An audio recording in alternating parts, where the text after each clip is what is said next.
পরে নির্বাচন আসলে আমাদের অনেক বদল করে যায়, তখন আমাদের এই গন্ধ শরীরে আমাদের এই কাজের ঘামে অনেকে ভুগিতে নেন। যখন নির্বাচন হয়ে যায় তখন আমাদের একটু খারাপ মনে থাকে না।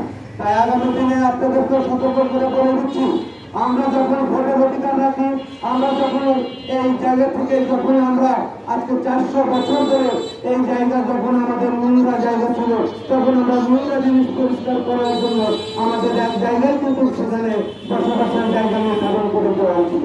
আজকে আমরা মানুষের মতো মানুষ হতে চাই, আমাদের সন্তানদের লেখাপড়া করাতে চাই, আজকে পরিষ্কার পরিচ্ছন্ন হয়ে অনেকের আমাদের এই জায়গাগুলো চোখে পড়ে যাচ্ছে।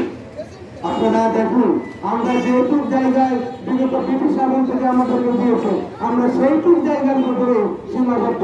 আমাদের পরিবারের সদস্য সংখ্যা বেড়েছে, কিন্তু আমাদের জায়গা বেড়ে নেই।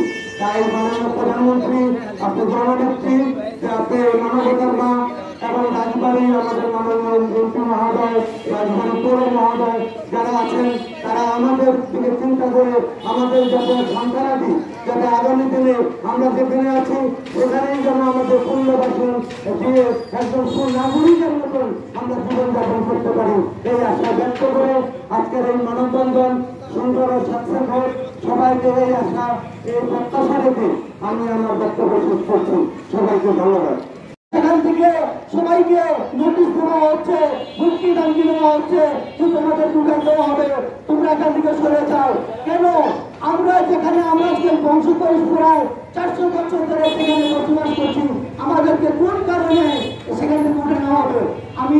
আমরা অরিজনরা যাতে আমাদের পুনর্বাসন দেওয়া হোক, আমাদের কাছে সুব্যবস্থাকে আমাদের পূর্ণ করা হোক, এই জন্য আমরা দৃষ্টি আকর্ষণ করছি, আমরা সবিনয় অনুরোধ জানাচ্ছি। এ পর্যায়ে আমাদের শেষ পর্যায়ে আমাদের মানববন্ধন, আমরা আজকের সভাপতি এই মানববন্ধন আজকে মানববন্ধনের সভাপতি এবং সম্মানিত প্রধান উপদেষ্টা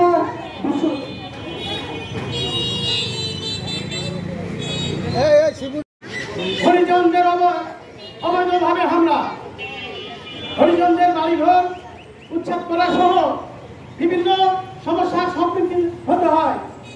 কারণ আমরা এমন একটা সম্প্রদায়, এই দেশে একটা অভিশপ্ত হয়ে আমরা মনে হয় জন্ম নিয়েছি। কারণ 15 লক্ষ হরিজন এই বাংলাদেশের নাগরিক, আমরা সরকারকে ভোট দিই, আমাদের 15 লক্ষ হরিজনের ভোট কোথায় যায়? কেন আমাদের অধিকার থাকবে না? আমরা অধিকার থেকে কেন বঞ্চিত হব? প্রিয় সংগ্রামী সাথী ও বন্ধুগণ, একটি কথাই আমি বলতে চাই, বাস স্ট্যাম্প মানুষের পিঠে মারা যায়, পেটে মারা যায় না, কিন্তু মাথা গুজার ঠাই থেকে যদি বঞ্চিত হতে হয়, তাহলে রাজপথে আমরা কর্মসূচি নিতে বাধ্য হব।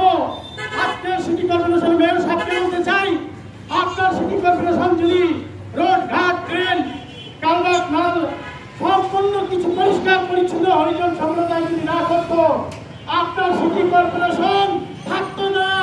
একটি টাকাও কেউ আপনার সিটি কর্পোরেশনে অনুদান দিত না। ট্যাক্স বলেন, খাজনা বলেন, যাই বলেন না কেন, আপনি যেটাই করতেছেন এটা সঠিক করতেছেন না, আপনাকে সিদ্ধান্ত চেঞ্জ করতে হবে। নাহলে আমরা সারা বাংলাদেশ থেকে প্রথম দিতে বাধ্য হব।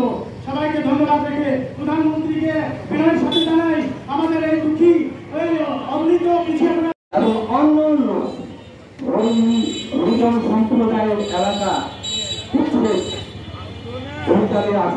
জানাচ্ছি। ধন্যবাদ। আজকে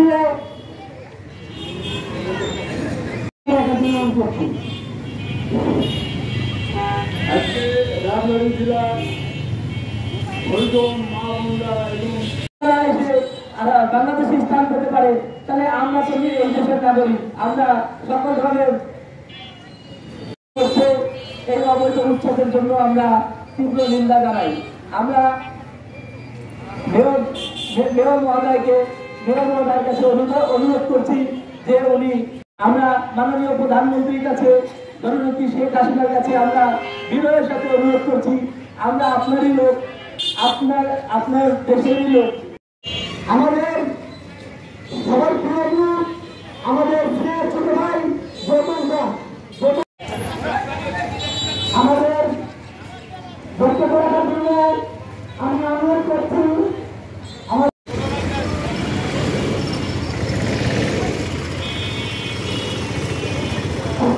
আমি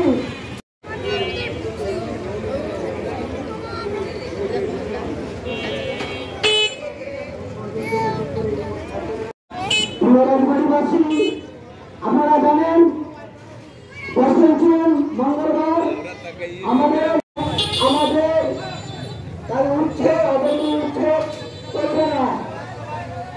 অবৈধ উচ্ছেদ করা হয়েছে।